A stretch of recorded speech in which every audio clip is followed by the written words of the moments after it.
Aula de número 1, matéria Doutrina Pentecostal. Uma palavra.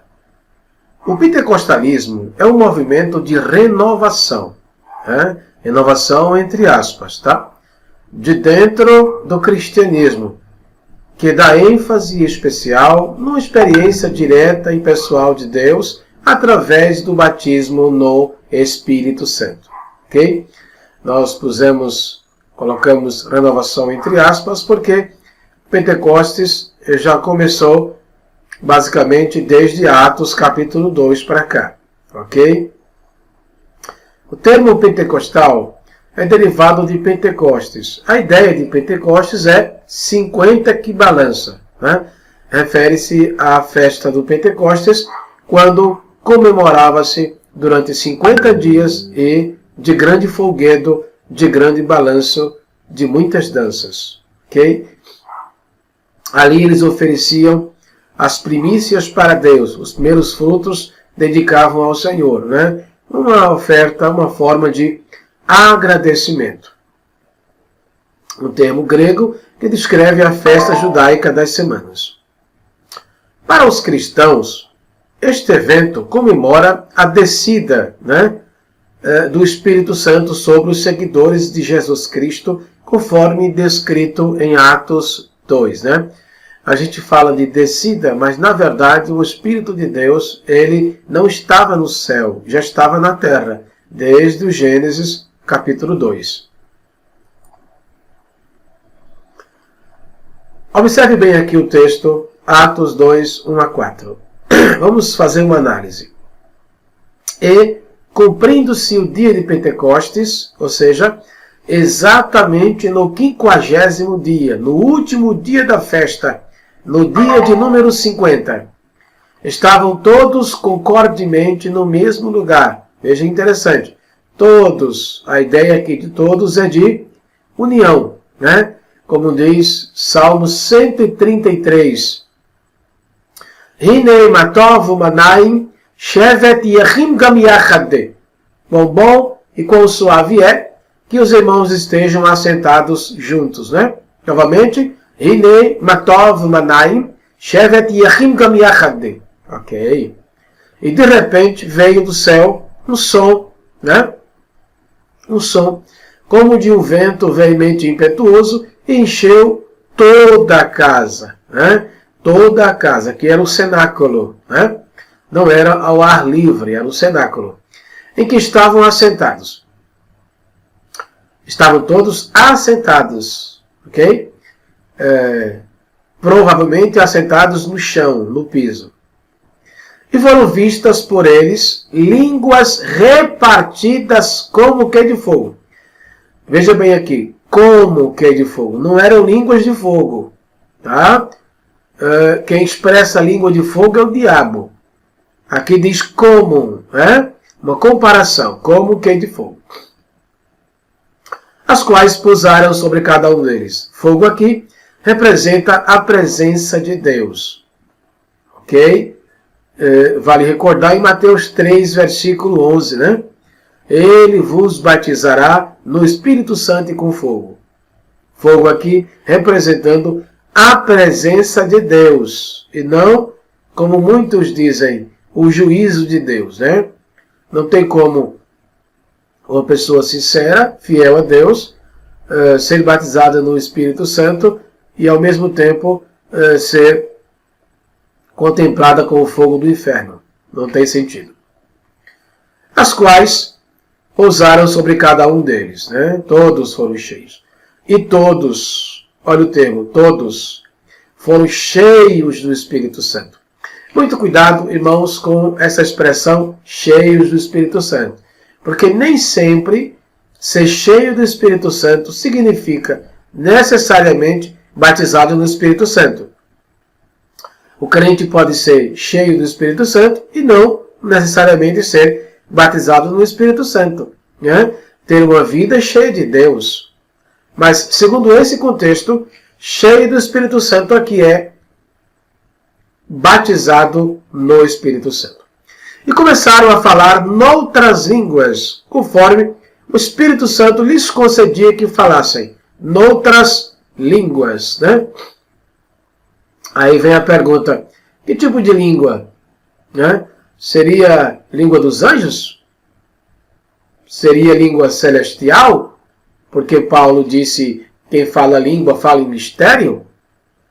Se era língua celestial e língua dos anjos, por que as pessoas que estavam ali presentes, boa parte delas pertenciam, eram pessoas estrangeiras, né, de cultura e língua diferente, perceberam que eles falavam na língua deles. Ora, se era a língua do céu ou dos anjos, como eles perceberam? Que eles falaram em suas próprias línguas. Conclusão, eram línguas da terra mesmo. Ok? Ai, pastor, e onde está o milagre nisso? O fato de eles nunca as ter aprendido. Simplesmente falaram. E por que Paulo disse, fala em mistério com Deus? Os irmãos lembram em Daniel capítulo 5, quando houve aquele banquete e Belsazar, o rei Belsazar, estava se banqueteando, e zombando basicamente, né, com os utensílios do templo. O que aconteceu?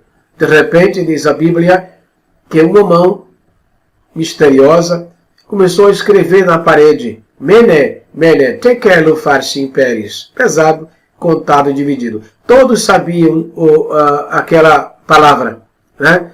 Todos sabiam o significado daquela palavra. Mene, Mene, Tekel Ufarsin Peres, pesado, contado e dividido. Mas eles não sabiam o significado por detrás, né? A ideia daquelas palavras isoladas.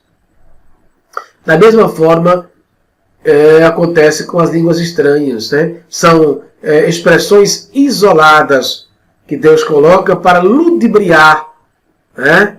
Para fazer com que Satanás não perceba. Porque, como disse Paulo, é um mistério. Mas quem fala línguas estranhas não fala língua de anjos, mas língua da terra, né?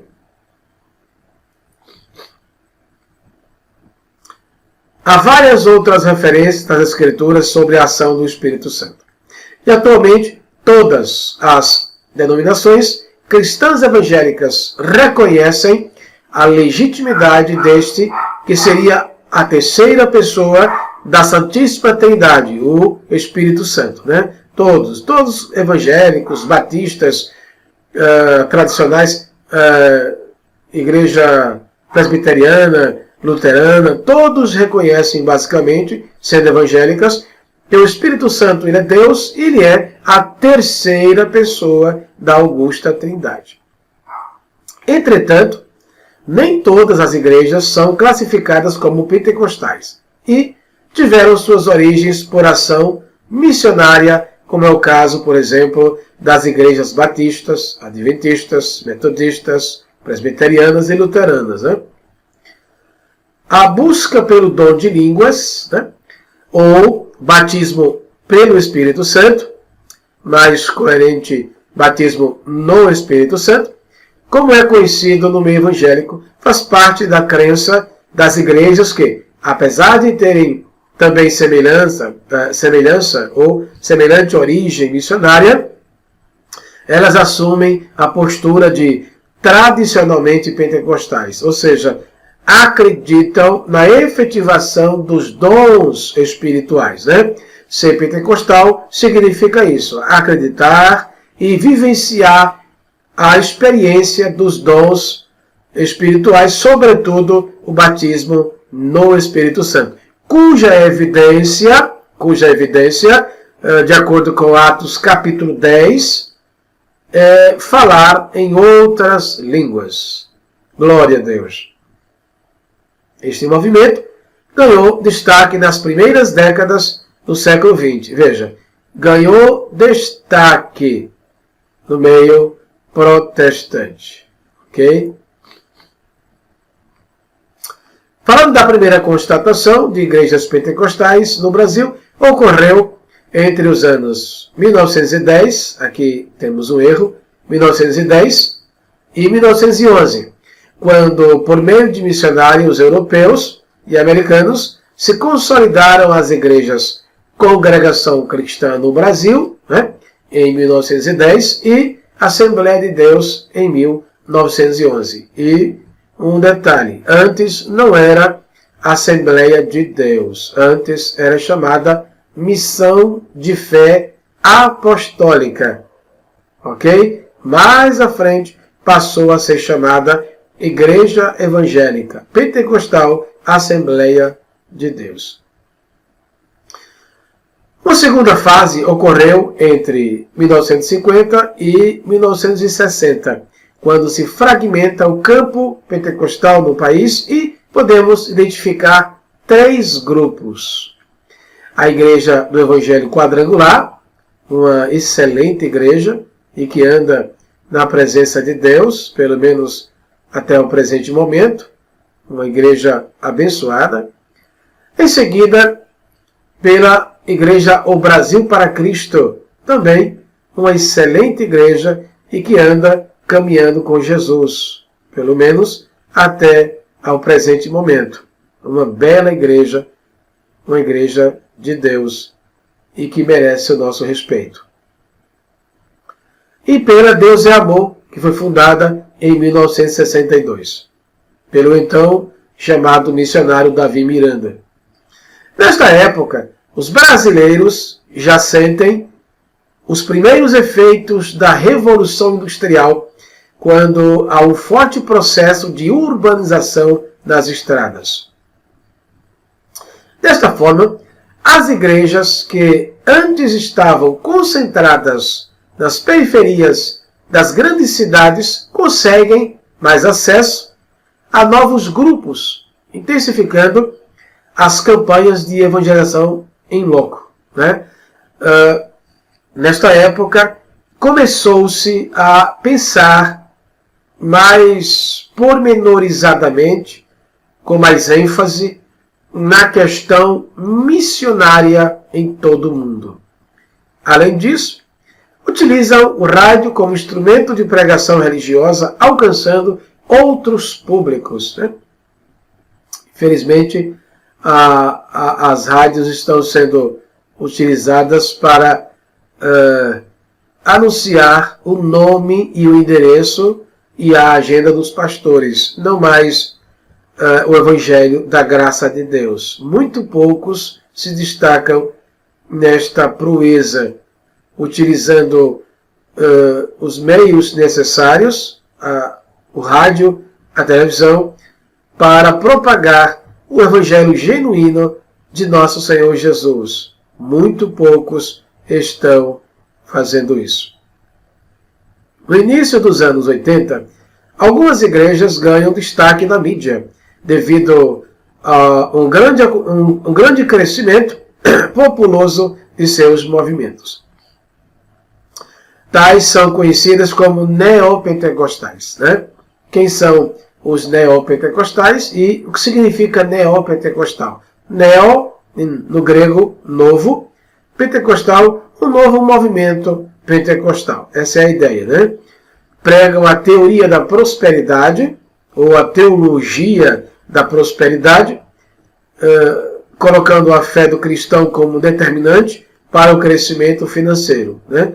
Para essas igrejas, denominadas neopentecostais, o crente, ele basicamente não pode ficar doente e não pode ser pobre, tem que ser rico, né? Pois é, tem até pessoas ensinando por aí que Jesus era rico, ele tinha dinheiro, tinha posse e tinha até uma casa em Cafarnaum, né? Junto ao mar da Galileia. Alguns chegam a afirmar em pregação, em grande massa, que Jesus tinha casa junto ao mar, o que é, no meu entender, um absurdo. Além de o discurso manter este foco, apresentam mais alguma diferenciação do segmento tradicionalmente pentecostal, ao investirem na televisão e enfatizarem a participação de evangélicos na política, né? Igrejas empestadas de teologia e doutrinas humanas, onde basicamente não tem base bíblica. E quando eles mostram a base bíblica, observando, é uma base, é um texto absolutamente isolado, né? Sem a menor contextualização bíblica. A chamada Igreja Universal do Reino de Deus é a maior representante desse segmento no país, né? Basicamente, muitas igrejas saíram dela, como, por exemplo, a Igreja Mundial do Poder de Deus saiu, o seu líder saiu da Universal, a Internacional da Graça de Deus, e entre outras igrejas, né? Como, por exemplo, Plenitude do Trono de Deus, né? Igrejas que saíram. Quando não saíram da Igreja Universal, saiu da Igreja Mundial do Poder de Deus, como no caso da Igreja Plenitude do Trono de Deus. Aqui, meus queridos irmãos, nós findamos nossa primeira aula da matéria Doutrina Pentecostal, onde nós enfatizamos a realidade da expressão pentecostal, né? Porque somos pentecostais, né? Porque aderimos à doutrina dos dons espirituais, ok? E não se pode confundir, né, pentecostalismo com movimentos sem vida, secos e sem apoio bíblico nenhum. E um detalhe, o movimento não traz o avivamento. Antes, o avivamento traz o movimento. Muito importante entender isso, ok? Deus abençoe a todos. Findamos aqui a primeira aula. Fiquem todos com Deus. Um grande abraço. A paz do Senhor Jesus. Shalom!